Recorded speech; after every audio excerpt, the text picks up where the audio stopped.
নমস্কাৰ। ধাৰাবাহিক কথা ৰামায়ণ পাঠৰ ৪৬ অধ্যায়। আজি অধ্যায়ত আছে অন্বেষণৰ আৰম্ভ হ'ল। সুগ্ৰীৱে ক'লে, ৰাম, আপুনি অগণন বান্দৰৰ সেনালৈ চাই পঠিয়াওকচোন। হেজাৰ বিজাৰ শক্তিশালী সেনাই আপোনাৰ আদেশ প্ৰাৰ্থনা কৰিছে। আপুনি যিহকে কৰিবলৈ কয় তাকে কৰি লৈ সিহঁত প্ৰস্তুত আৰু সমৰ্থ। এই বিশাল সেনাবাহিনীটোক আপোনাৰ নিজৰ বুলি জ্ঞান কৰক আৰু সিহঁতক আদেশ দিয়ক। ৰামে আনন্দত অধীৰ হৈ সুগ্ৰীৱক সাৱটি ধৰিলে। তেওঁ ক'লে, প্ৰথমতে আমি সীতা জীয়াই আছে নে নাই সেই কথা নিৰ্ণয় কৰিব লাগে। যদি সীতা জীয়াই আছে তেন্তে তেওঁ ক'ত আছে তাৰ সন্দেহ ল'ব লাগিব। তাৰ পিছত ৰাৱণ ক'ত আছে সেই কথা আমি জানিব লাগিব। তেতিয়া আমি যি কৰিব লাগে কৰিম। কিন্তু এই সেনাবাহিনীক মই বা লক্ষ্মণে আদেশ দিয়া উচিত নহ'ব। তুমিহে সিহঁতৰ ৰজা। তদুপৰি কাৰ্য কেনেকৈ সমাধা কৰা যায় তাক তুমিহে ভালকৈ জানা। তোমাৰ নিচিনা মিত্ৰ আৰু লক্ষ্মণৰ নিচিনা ভাই লাভ কৰি মই ধন্য। তেতিয়া সুগ্ৰীৱে সেনাপতিবিলাকক কঠোৰ আদেশ শুনালে আৰু সেনাবাহিনীক চাৰিভাগ কৰি পৃথিৱীৰ চাৰিওফালে বিচাৰিবলৈ পঠিয়ালে। সেনাপতিবিলাকক পঠিয়াই দি সুগ্ৰীৱে হনুমানক ওচৰলৈ মাতি নি ক'লে, বায়ুপুত্ৰ, তুমি বল বিক্ৰমত তোমাৰ পিতাৰ সমকক্ষী। তুমিহে এই কাৰ্যত কৃতকাৰ্য হ'ব পাৰিবা। তোমাৰ বল, সাহ আৰু বুদ্ধি আছে। সীতাক বিচাৰি উলিওৱাৰ দায়িত্ব তোমাৰ ওপৰত সমৰ্পণ কৰিলোঁ। ৰামেও বুজিলে যে হনুমানৰ যত্ন সফল হ'ব। যিমানেই বাধা বিঘিনি ঘটক হনুমানে তাক অতিক্ৰম কৰিবই। তেওঁ নাম লেখা আঙঠিটো হনুমানক দি তেওঁ ক'লে, এই আঙঠিটো লোৱা। মোৰ পূৰা আশা হৈছে যে তুমি সীতাক বিচাৰি উলিয়াব পাৰিবা। এই আঙঠি দেখিলে সীতাই তোমাক মোৰ দূত বুলি সত্যই মানিব। প্ৰিয় হনুমান, তুমি যেন সীতাক মোৰ লগাই দিয়া। সুগ্ৰীৱে সেনাবাহিনীক আদেশ দি ক'লে, সীতাক যেনে তেনে বিচাৰি উলিয়াব লাগিব। তেওঁক য'তেই লুকুৱাই থওক তোমালোকে বিচাৰি উলিয়াবই লাগিব। আজিৰ পৰা এমাহৰ ভিতৰত তেওঁ বাতৰি লৈ তোমালোক উলটি আহিবা। উই হাফলুৰ পৰা উইটোক ওলোৱা দি সেনাবিলাকে দোল পাতি চাৰিওফালে যাত্ৰা কৰিলে। লগত সেনাবাহিনীলৈ হতবলি উত্তৰমুৱা হ'ল। বিনত পূবফালে গ'ল। সুষেণ পশ্চিমলৈ গ'ল। হনুমান, অংগদ আৰু সেনাৰ অধিনায়ক তাৰ দক্ষিণ ফাললৈ গ'ল। সকলোৱে সমান আগ্ৰহ কেনেকৈ ৰাৱণক বধি সীতাক উদ্ধাৰ কৰে। প্ৰতিটো দলৰে চিন্তা হ'ল কেনেকৈ কৃতকাৰ্য হৈ পোনপ্ৰথমে ঘূৰি আহে। সকলোৰে মাজত উত্তেজনামূলক প্ৰতিযোগিতা হ'ল। ৰামে সুগ্ৰীৱক সুধিলে, তুমি পৃথিৱীৰ চৌদিশ আৰু সকলো অঞ্চল এনেকৈ বৰ্ণনা কৰিলা যে তুমি গোটেই পৃথিৱী নিজ চকুৰে চাই আহিলা। তুমি কেতিয়া আৰু কেনেকৈনো সকলো ঠাই ভ্ৰমিছিলা? সুগ্ৰীৱে ক'লে, প্ৰভু, আপোনাৰ মনত থাকিব পাৰে বালিয়ে মোক কেনেকৈ চাৰিও দিশলৈ খেদি গৈছিল। মই যলৈ গৈছিলোঁ তালৈকে বালিয়ে মোৰ পিছ লৈছিল। সেইকাৰণে মই গোটেই পৃথিৱী ভ্ৰমিবলগীয়া হৈছিল। সেই দেখি এই গ্ৰহৰ প্ৰত্যেক খণ্ড ভূমি মই দেখিবলৈ পাইছিলোঁ। পিছত মাতংগ ঋষিৰ আশ্ৰম থকা ঠাই চিনি পালোঁ। বালিয়ে যদি তাত প্ৰৱেশ কৰে তেন্তে মুনিৰ অভিশাপত তেওঁ মূৰ ছিগি পৰিব। গতিকে বালি তালৈ নাহে বুলি জানি তাতে আশ্ৰয় ল'লোঁ। সেই ঠাইতে মাথোন বালিয়ে মোৰ অনিষ্ট সাধিব নোৱাৰিলে। পূব, পশ্চিম আৰু উত্তৰলৈ যোৱা সেনাই এমাহৰ মূৰত উলটি আহি জনালে যে সীতাক ক'তো বিচাৰি নাপালে।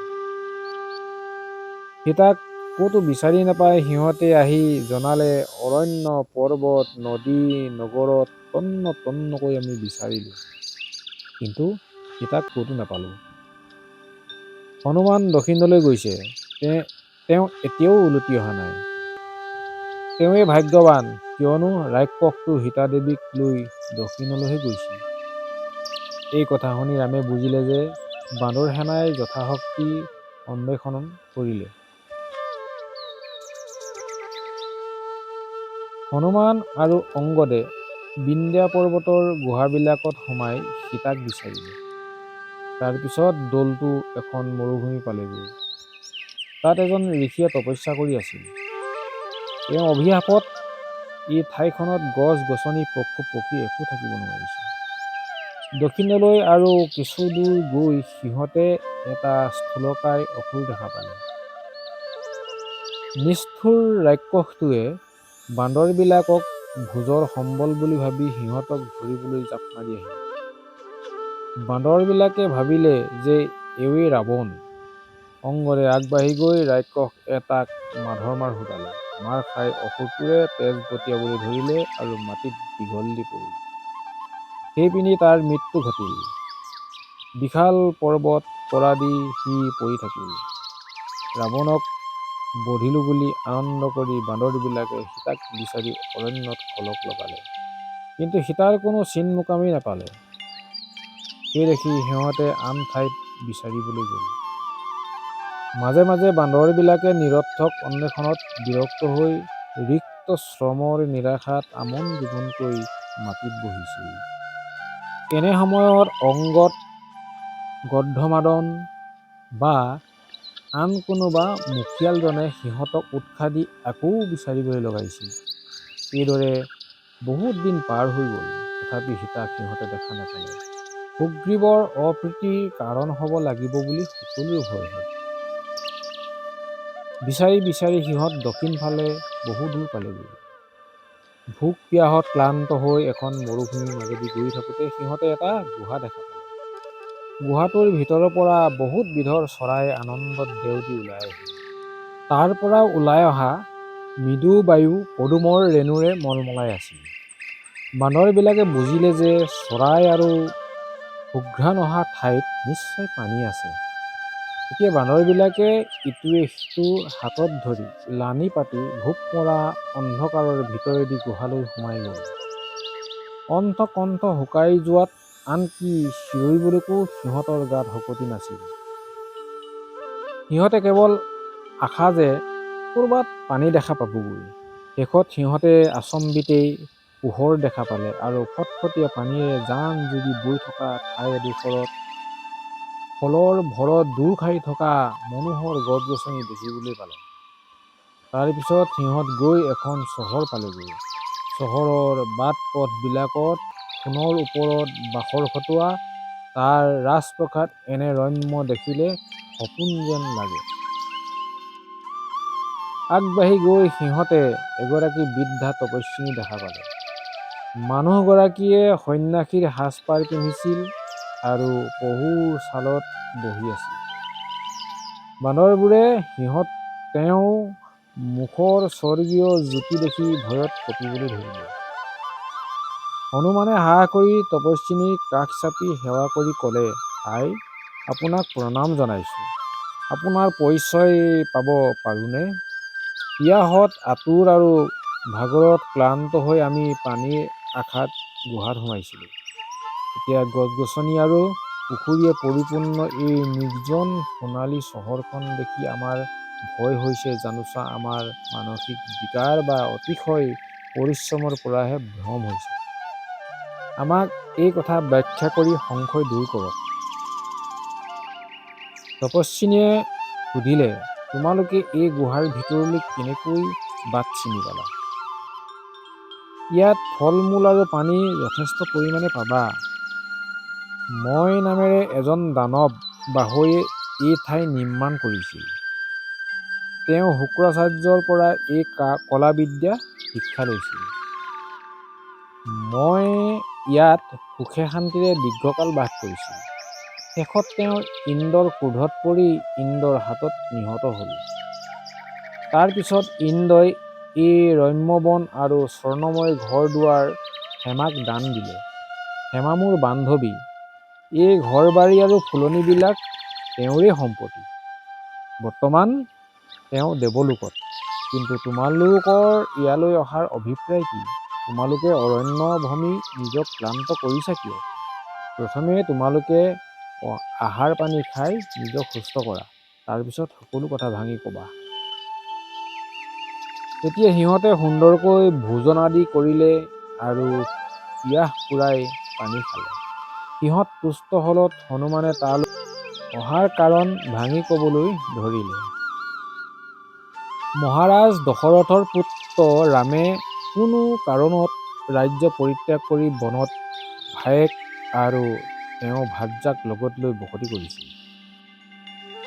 তাত থাকোঁতে এটা ৰাক্ষসে তেওঁ ভাৰ্যা সীতাক হৰণ কৰি নিয়ে। তেতিয়া ৰাম লক্ষ্মণে সীতাক বিচাৰি ফুৰোঁতে বান্দৰৰ ৰজা সুগ্ৰীৱৰ লগত চীনা পৰিচয় আৰু বন্ধুত্ব হয়। সুগ্ৰীৱে আমাক ৰামৰ কাৰণে সীতাক বিচাৰি উলিয়াবলৈ পঠিয়াইছে। আমাৰ ৰজাই এটা সময় বান্ধি দিছিল আৰু এই সময়ৰ ভিতৰতে সংহতলৈ উলটি যাবলৈ নিৰ্দেশ দিছিল।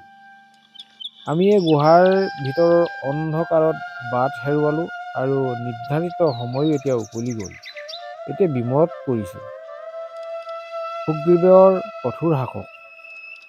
নিৰ্দিষ্ট সময়ৰ ভিতৰত তেওঁ আদেশ পালন কৰিব নোৱাৰা কাৰণে আমাক নিশ্চয় তেওঁ মৃত্যুদণ্ড দিব। তপস্বিনী স্বয়ংপ্ৰভাই ক'লে, হায়, তোমালোকে নিজে এতিয়া গুহাৰ পৰা ওলাবলৈ বাট পথ নোপোৱা। ইয়ালৈ অহা কোনো অপৰিচিতজন জীৱনতে ইয়াৰ পৰা ওলাই যাব নোৱাৰে। কিন্তু তোমালোকৰ উদ্দেশ্য মহৎ। মোৰ যোগ বলেৰে তোমালোকক গুহাৰ বাহিৰলৈ উলিয়াই নিম। এতিয়া তোমালোকে চকু মুদা। সেইমতে সিহঁতে চকু মুদিলে। নিমিষতে সিহঁতক বহু দূৰলৈ আনি তপস্বিনীয়ে ক'লে, চোৱা, ওচৰতে বিন্দ পৰ্বত আৰু সৌৱা মহাসমুদ্ৰ। মই এতিয়া যাওঁ। এই বুলি স্বয়ংপ্ৰভাই প্ৰস্থান কৰিলে। সিহঁতে চকু মেলি সমুদ্ৰৰ পাৰ দেখা পালে।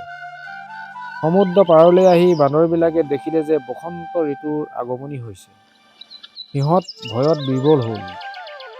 অংগদে ক'লে, হায়, নিৰ্দিষ্ট কাল পাৰ হৈ গ'ল। আমি যদি কিষ্কিন্ধালৈ সীতাৰ সম্ভেদ নোলোৱাকৈ উভতি যাওঁ তেন্তে ৰজাই আমাক নিশ্চয় বধ কৰিব। তেওঁ এনেই মোক ঘিণ কৰে। কেৱল ৰামৰ কথা পেলাব নোৱাৰিহে তেওঁ মোক যুৱৰাজ পাতিছিল, মৰমত নহয়। তালৈ উলটি গৈ প্ৰাণ হেৰুওৱাতকৈ আমি অন্বেষণ কৰি ইয়াতেই মৃত্যুবৰণ কৰোঁ আহা। লগৰীয়াবিলাকৰ ভিতৰৰ পৰা কোনোবাজনে অংগদৰ কথাত হয় দিলে। বান্দৰৰ সেনাধ্যক্ষ তাৰে ক'লে, মই মান্তি নহওঁ। আমি আত্মঘাতী হ'ম কিয়? আমি স্বয়ংপ্ৰভাৰ গুহালৈ গৈ তাত সুখেৰে বাস কৰোঁগৈ ব'লা। তাত খোৱা বস্তু প্ৰচুৰ আছে। সুগ্ৰীৱ বা আন কোনেও আমাক তাত বিচাৰি নাপায়গৈ। অৱশিষ্ট জীৱন আমি তাতে নিশ্চয় কটাব পাৰিম। হনুমানে ক'লে, এই কথা উচিত নহয়। যদি আমাৰ স্ত্ৰী পুত্ৰ সুদূৰ কিষ্কিন্ধাত থাকে তেন্তে খোৱা বোৱাত কিহৰ আনন্দ? সুগ্ৰীৱ সজ ৰজা। তেওঁক আমি ভয় কৰিব নালাগে। যদি সুগ্ৰীৱৰ আমাৰ ওপৰত ক্ৰোধ হয় আৰু তেওঁ আমাক শাস্তি দিব খোজে তেন্তে এই গুহাত আমাৰ নিৰাপত্তা ক'ত? লক্ষ্মণৰ ক্ৰোধৰ আগত গুহাবৰ্তী থাকিব পাৰিবনে? তেওঁ গুহাটো খণ্ড পুষ্প কৰি আমাক বধ নকৰিবনে? সেনাধ্যক্ষৰ উপদেশত মই হিত নেদেখোঁ। আমি উলটি গৈ সুগ্ৰীৱক সকলো কথা ভাঙি ক'ম আৰু তেওঁৰ ওচৰত ক্ষমা প্ৰাৰ্থনা খুজিম। এইটোৱেই নিৰাপত্তাৰ উপায়। অংগদে হনুমানলৈ চাই ক'লে, মই আপোনাৰ কথাত হয় দিব নোৱাৰোঁ। খুৰাদেউৰ মোলৈ দয়া ময়া নাই। তেওঁ নিশ্চয় মোক বধ কৰি পেলাব। তেওঁ এনেই নিষ্ঠুৰ প্ৰকৃতি। মোৰ পিতাক তেওঁ কেনেকৈ বধিলে ভাবি চাওকচোন। মই জীয়াই থকাটো তেওঁ কাম্য নহয়। মোক বধ কৰাৰ কিবা অজুহাতত তেওঁ উলিয়াবই। তেওঁ মোক তেওঁ আৰু তেওঁৰ সতি সন্ততি পথৰ কণ্টক বুলি জ্ঞান কৰে। মোৰ অবিহনে তেওঁৰ সতি সন্ততি কিষ্কিন্ধাৰ ৰাজপথত উঠিব। প্ৰতিজ্ঞা ভংগ কৰা তেওঁৰ কাৰণে একো টান কথা নহয়। তেওঁ সীতাক বিচাৰি উলিয়াম বুলি ৰামৰ ওচৰত কৰা অংগীকাৰ পাহৰি যোৱা নাছিলনে? কেৱল লক্ষ্মণৰ চোকা হৰৰ ভয়ত আমাক সীতাক বিচাৰি উলিয়াবলৈ পঠিওৱা নাইনে? মোৰ অভাগিনী আয়ে ভয়ত সুগ্ৰীৱৰ আশ্ৰয় গ্ৰহণ কৰিছে।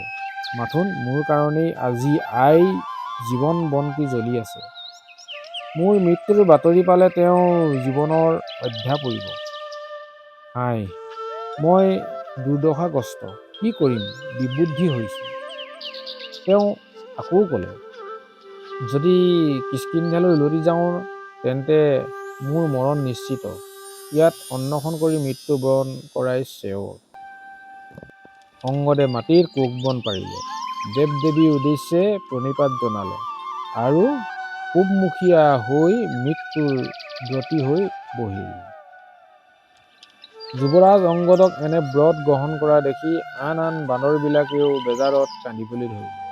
সিহঁতেও পূবফালে মুখ কৰি অংগদৰ লগতে মৃত্যু বৰণ কৰিবলৈ মাটিত বহিল।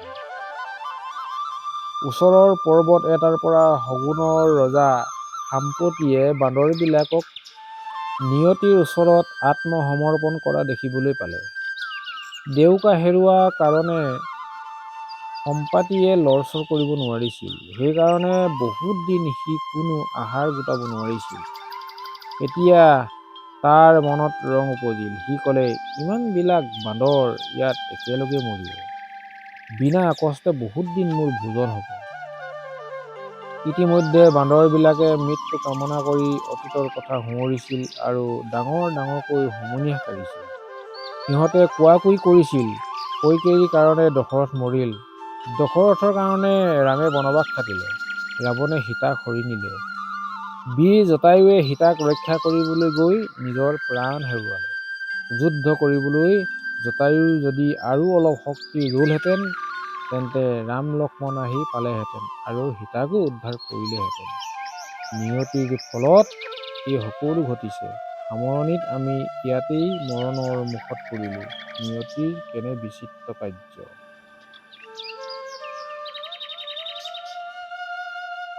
বিনানত ভায়েক জটায়ু। নাম শুনি সম্পাতিৰ উচপ খাই উঠিল। জটায়ু মৰিল বুলি শুনিলত ঘটনাৰ আগগুৰি শুনিবলৈ তাৰ মন গ'ল। সম্পাতি অতিশয় বুঢ়া হৈছিল। সি আৰু জটায়ু অৰুণৰ পুত্ৰ। অৰুণ উষাৰ দেৱতা আৰু হৰিৰ বাহন গৰুড়ৰ ভায়েক। ডেকা কালত জটায়ু আৰু সম্পাতিয়ে কোন বেছি ওপৰলৈ উৰিব পাৰে তাৰ প্ৰতিযোগিতা পাতি দুয়ো আকাশত উৰি ফুৰিছিল। এদিন সূৰ্য ওচৰ পাওঁতেই তাপ অসহনীয় হ'ল আৰু জটায়ুক জুয়ে পুৰি মাৰিবলগীয়া হৈছিল। তেনেতে সম্পাতিয়ে ডেউকা মেলি দি ভায়েকক সূৰ্য প্ৰখৰ তাপৰ পৰা ৰক্ষা কৰিছিল। জটায়ু ৰক্ষা পৰিল, কিন্তু সম্পাতিৰ ডেউকা দেই পুৰি ছাই হৈ গ'ল। উৰিব নোৱাৰি বেচেৰা তললৈ সৰি পৰ্বতৰ ওপৰত পৰিল।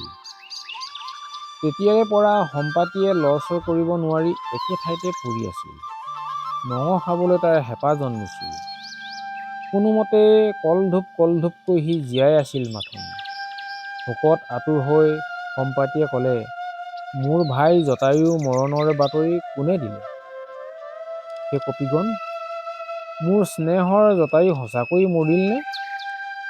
দশৰথ পুত্ৰ ৰামনো কিয় বনলৈ গ'ল? তেওঁ ভাৰ্যাক কেনেকৈ হেৰুৱালে? ৰাৱণে জটায়ুক বধ কৰিলে নেকি? মোক সকলো কথা ভাঙি পাতি কোৱা। বান্দৰবিলাক প্ৰাণ বিসৰ্জন কৰিবলৈ দৃঢ়প্ৰতিজ্ঞ হৈছে। ডেউকা ভগা বুঢ়া শগুনে সিহঁতৰ মঙহেৰে ভোজ খাবলৈ হেপ ঢুকি আছিল। কিন্তু এতিয়া ঘটনাই আন ৰূপ ল'লে। বান্দৰবিলাক থিয় হ'ল। সম্পাতিৰ কাষলৈ গৈ তাক লাহেকৈ নমাই আনিলে। তেতিয়া সিহঁতে বা বাতৰি সুধিলে। সম্পাতিয়ে নিজৰ আদ্যোপান্ত বৰ্ণনাই ক'লে। কিষ্কিন্ধাত ঘটা ঘটনা অংগদে বিৱৰি ক'লে আৰু ৰামক কেনেকৈ সহায় কৰিব পাৰি বুঢ়া সম্পাতিক সুধিলে। সম্পাতি বুঢ়া আৰু দুৰ্বল হ'লেও তাৰ চকুযুৰি ভালকৈ দূৰলৈ মনিব পাৰিছিল। সি সীতাক লংকাত বন্দী কৰি থোৱা দেখা পাইছিল। তেতিয়া সি ৰাৱণৰ ৰাজ্যৰ সমৃদ্ধি বিৱৰি ক'লে। সি সীতাক চাৰিওফালে ৰাক্ষসীয়ে বেঢ়ি থকা দেখা পাইছিল আৰু সেই দৃশ্য বৰ্ণনাই ক'লে। বান্দৰবিলাক আনন্দত মতলীয়া হ'ল। সিহঁতে জঁপিয়াই ক'বলৈ ধৰিলে, আমি সীতা ভূ পালোঁ। আমি মৰিব নালাগে, ৰামৰ উদ্দেশ্য সিদ্ধি হ'ব। সম্পাতিও দুৰ্গতি অন্ত পৰিল।